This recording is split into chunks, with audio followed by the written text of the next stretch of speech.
Israeli Prime Minister Benjamin Netanyahu has called for an embargo on Iranian oil, saying sanctions on Iran must be intensified due to the country's nuclear ambitions, as a tense standoff between Tehran and Washington continues. The Islamic Republic warns it will block the Strait of Hormuz, a vital world fuel supply route, if its national security is threatened, a move the U.S. says could lead to military action. For more on this, we are now joined from New York by Caleb Maupin from the International Action Center and Anti-War Group. Thank you for joining us. Now, if you don't mind, let's start off with Iran. It's been under international sanctions for years, and Western countries are still calling for more. But what effect can these new measures possibly have?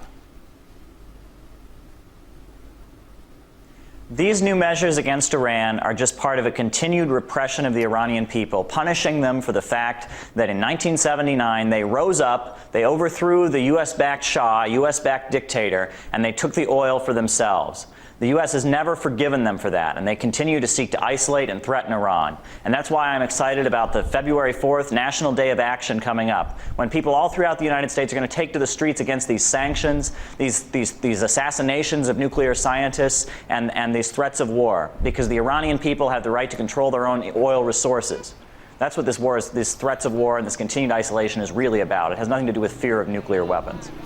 All right, moving back to the sanctions, though, if the EU does impose a new embargo and the Strait of Hormuz is shut down by Iran, what global economic impact could that have around the world?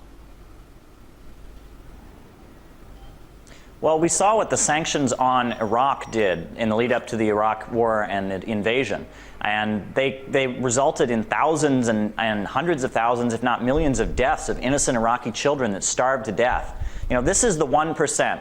I'm proud to be part of the Occupy Wall Street movement right here in New York City. And this is the 1% of the world, the ruling elite, the people who own the banks, the factories, the oil wells, and all of that. And just like they're waging war on working people here in the United States, they're waging war against the Iranian people. They're waging war against people all over the world who want to stand up against them. And that's why I am so excited about the upsurge going on.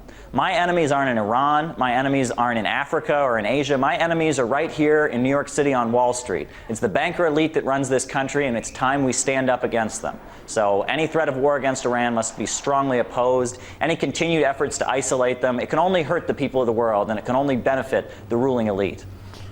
Now, you mentioned that the war in Iraq, and also we know that tension is rising all the time in the standoff between the U.S. and Iran. Is this just saber rattling between the two, or is Washington really prepared and really ready for military action in the region now that the Iraq campaign is over? I think that the 1% and the ruling elite in this country are very nervous because they realize that there's nothing they can do to save their system. The capitalist system on a global scale is in a state of collapse. And so in desperation, they're trying to find some strategy to fix their system. And it may be that they'll be deluded into thinking they can save their system by starting a bloody war with the Iranian people and committing a crime against the people of Iran. And if that's the case, that's an outrage. And we need to turn this, what would be a war of international aggression, into a civil war against this ruling elite and start fighting against the ruling elite here in our own country. I would refuse to go fight in Iran, and I think there's millions of youth that would refuse to do so as well. So. Now, do you think that the U.S. is really gearing up for regime change in Iran? What are their motivations? Where could this all lead? Well, like I said, the motivation for the U.S. to continue repressing the Iranian people, to assassinate nuclear scientists, it has nothing to do with any love of democracy. It has everything to do with the fact that the Iranian people rose up in 1979 and took control of the oil resources, and they have never, ever forgiven them for that. And the U.S. has never wanted to tolerate the fact that the Iranian people, and not Shell Oil and not Texaco, control the oil resources in Iran. And they've never wanted to forgive them for that. And so these continued saber rattling, these continued threats, who knows when it'll come? You know, it may not come. Perhaps the resistance of the people will be too strong and they won't.